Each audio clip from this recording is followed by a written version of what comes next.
Eli koska tää on tämmönen vakava tilaisuus ja jäykkämielinen, niin totta kai pitää olla runon lausunta. Missä Iska on?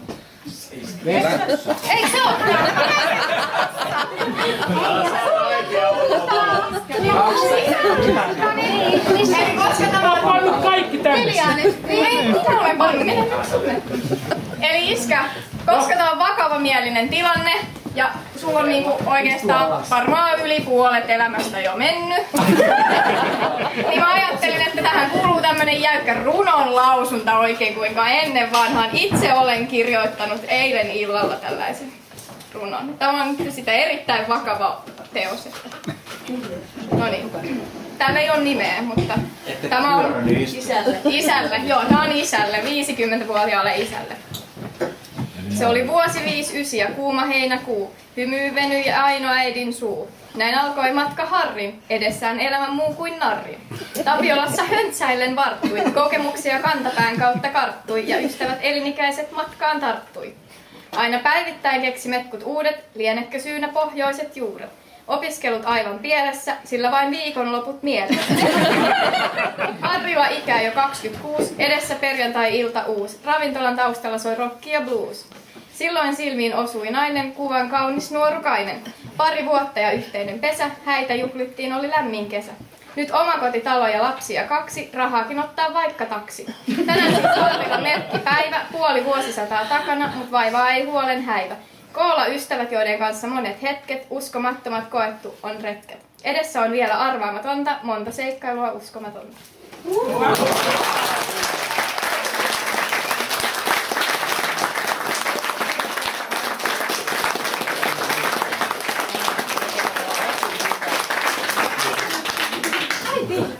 Kiitos. Parempia sanoja. Ei olisi osannut itse meikäläinenkään, vaikka kovin on osannut puhua.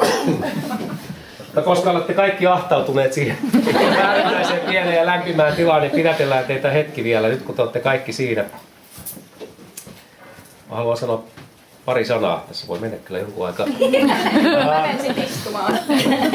Niin kuin Nenna runossa niin jollain tavalla mainitsi, niin on upeata saada kasaan niitä ihmisiä, jotka on kaikki jollain tavalla mun elämään vaikuttanut. Tässä vaiheessa, kun taivaalla on, sanotaanko näin, että alle puoliväliin. Lähtöisin siitä, että äiti on synnyttänyt ja kasvattanut ja antanut oikein loistavat elämän ohjeet. Muun muassa sen, että muistaa aina tehdä niin kuin sydämessä tuntuu. Mun mielestä se on yksi sellainen tärkein ohje, mitä mä oon yrittänyt ottaa mun lapsille. Sitten siitä lähtien eteenpäin on ollut veljeä, kavereita eri vaiheissa, jotka on ollut eri tavalla näissä mukana. Jokaisen kanssa on saanut olla ja elää tiettyjä upeita hetkiä. Matkaan on mahtunut pettymyksiä, onnistumisia, vaikka mitä. Ja kaikki on niin kuin omalla tavallaan kasvattanut tätä meininkiä. Ja sitten on tullut perhe. Ja mun täytyy sanoa, että tässä vaiheessa mun täytyy nöyrästi ja isosti kiittää Katria. Koska ilman Katria mä en olisi tässä enää. Mulla olisi tapahtunut jotain ihan muuta.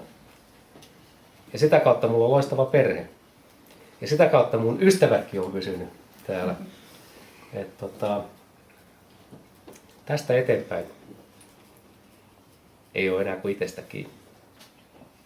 Todella upeata, että olette tullut tänään ja ottanut aikaa siitä kalliista vapaasta ajastanne, mitä tänä päivänä monella on, bilettämään meidän kanssa ja mun kanssa. Mä toivon, että näitä hetkiä tulisi useamminkin. Ei nähdään niin harvoin. Ilmanen viina tai jengi aina paljon. Sen varaan mä Mutta nyt on paatokselliset puheet pidetty toivottavasti. Ei, mepä istumaan.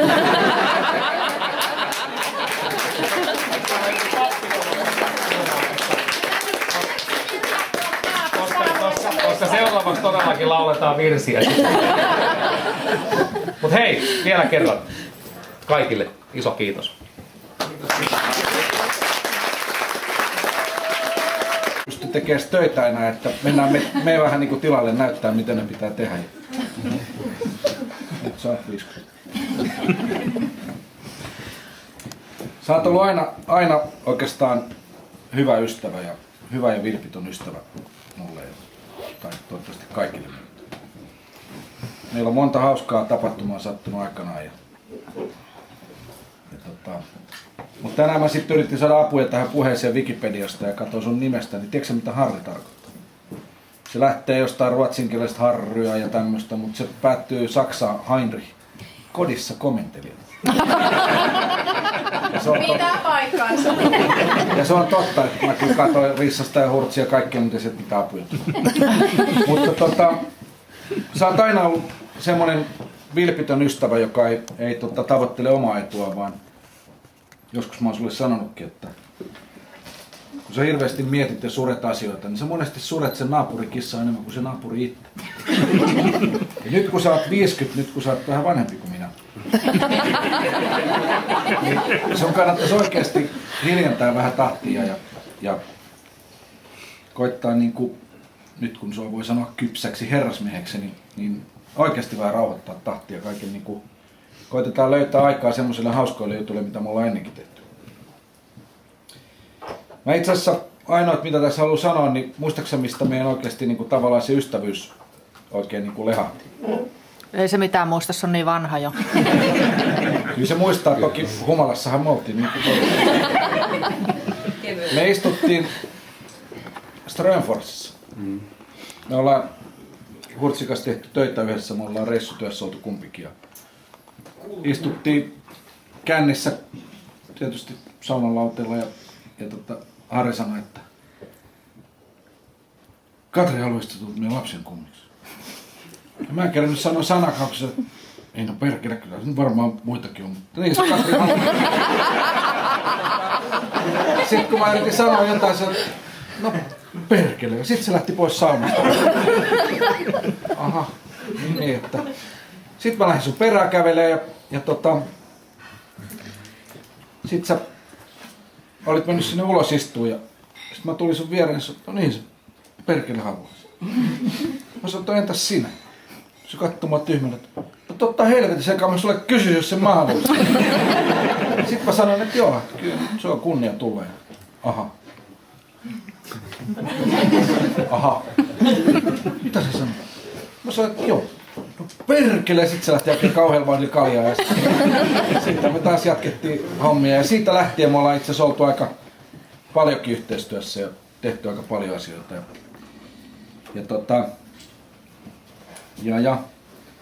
sitten kun Nenna syntyi, mä äsken kuulin, että Nenna on edelleen kova ääni. Sulla oli pienelläkin mennä olla. Mä voin kertoa, että mä olen nähnyt kaikesta pinnasängyn tärryttimestä niin ihan kaikkea sähköimpulssiin, millä sut sais hiljaiseksi. Ei auttanut mikään. Eikä siinä mennyt kauan, meni kuin 2,5 vuotta.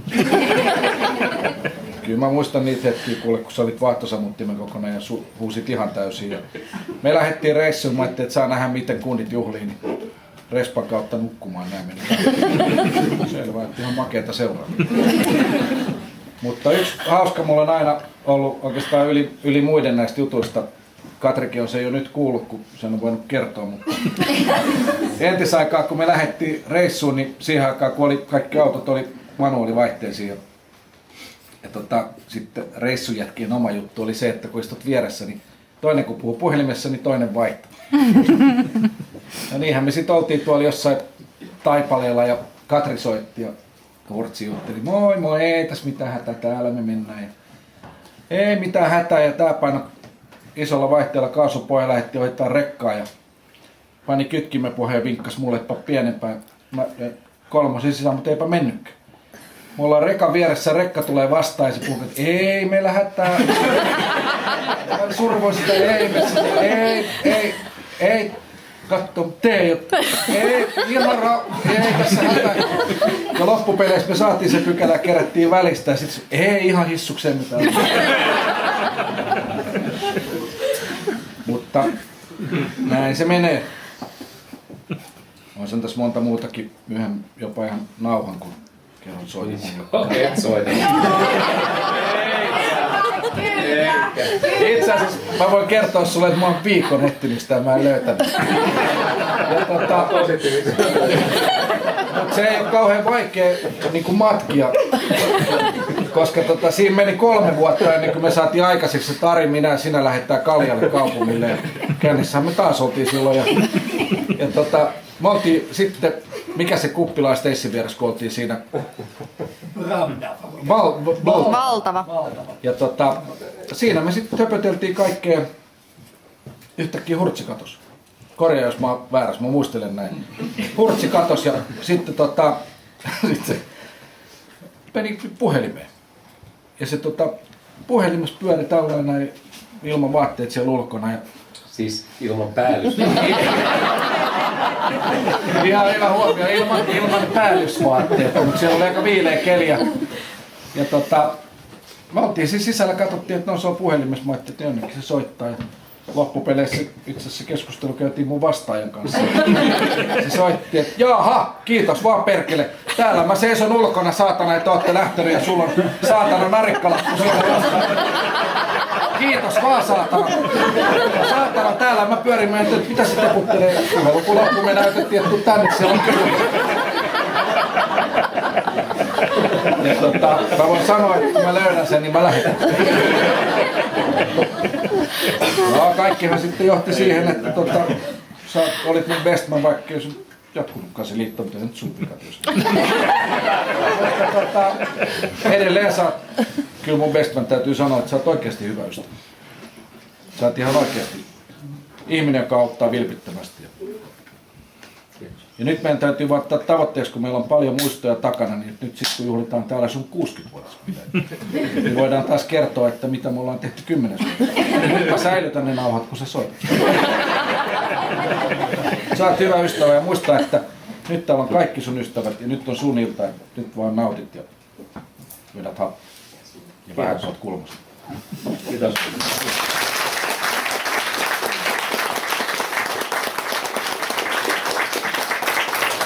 Niin ylös, mä haluan istumaan. Okei, mä voin uusia tiedä. Onko enempää puheita, nimittäin 60-vuotiaita ei tuu, jos nämä puheet. Puheet paranemat en voi jättää tietysti tilaisuutta käyttämättä tässä tilanteessa, kun kaikki on näin nätisti sulottu ahtaaseen tilaan ja kaikilla on lämmintä. Mutta toisaalta on tosi epäkiitollista, ei niinkään mikään, mutta niin ennen jälkeen tulla puhumaan. Mutta kaikesta huolimatta, niin tämä meidän ystävyys, Harri tavannut noin vähän reilu 20 vuotta sitten, ja Kati kysyi, että missä te olette oikeastaan tavannut? Mä en oikeasti tiedä, missä me ollaan Harri tavattu. Kännissä. Helpoin olisi vastata ravintolassa. Ja siitä on varmasti Juha Wikmania kiittäminen, joka on valitettavasti jo paikalla. Juha olisi varmaan voinut vähän auttaa. Todennäköisesti näin. Summa summarum, se on ollut syvä ystävyyttä, joka on kestänyt tosiaan monien kaikenlaisten elämänmuutosten läpi. Poikkeuksellista siinä on se, että siinä ei ole riidelty kertaakaan. Reilu 20 vuoden aikana. Mä toki muistan, että kerran 90-luvun alussa mä olin pikkuisen kiukkunen kerran. mutta siitä ei oikein riittää aikaiseksi saatu. Meillä on ollut värikkäitä vaiheita, me ollaan tehty töitä yhdessä. Mä muistan aina, kun Harri lähti monikansallisesta isosta yhtiöstä Canonista semmoiseen 3 vuoden yhtiöön töihin. Ja siinä lähdettiin puskea ja pusertaa. Siirryttiin kokonaan uuteen alueeseen. Konttoritoimistotekniikan myynnistä lähdettiin tietotekniikan myyntiin. Mä en tiedä, miten sä oot sen ottanut, mutta mä veikkaan, että perhe on sitä varmaan monta kertaa kilonnut. Jos et itse ymmärtänyt sitä, että mitä IT-ala on. Mutta kaiken kaikkiaan Harri on sellainen hyvän mielen boosteri. Kaikista kontakteista aina ja yhteydenotoista loppuviimeistä, kun se päättyy, jää hyvä mieli. Ja erityisesti niin kuin ennen vanhaa mä jäin kaipaamaan niitä meidän yhteisiä squashilta, kun käytiin pelaa squashia, siinä oli Maxi mukana. Ja siinä niistä aina jollain tapaa niin kuin makea fiilis koko viikkoon. Se johtui siitä kaljasta. Siis kaljaa nyt on juotu iättää, ettei siitä aina mitään. Jotain muuta siinä nyt oli. Ja nyt se on korvautunut näillä 80 aamupuheluilla.